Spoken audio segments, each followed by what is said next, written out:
İndi də Tofiq Əhmədovun rəhbərlik etdiyi Estrad Orkestrinin müşayiəti ilə Cahangir Cahangirovun məğlub edilməz batalyon bədii filmi üçün yazdığı mahnını dinləyin. Oxuyur Anatollu Qəniyev.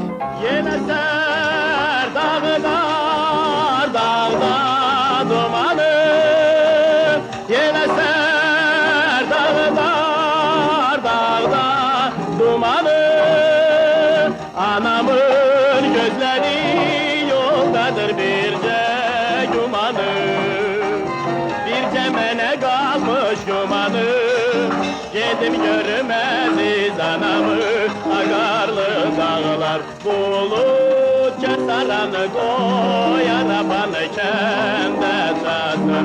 Ey dağda yelə dönək, düz səs ilə dönək, gözlər anam.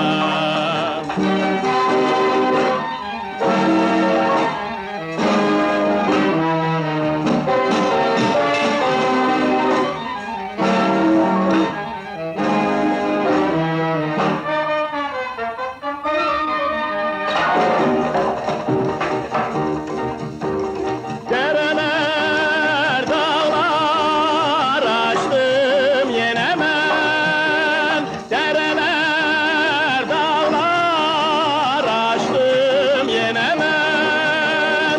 Kanatlı atlarım kuş gibi bu düzlerde şığıyar.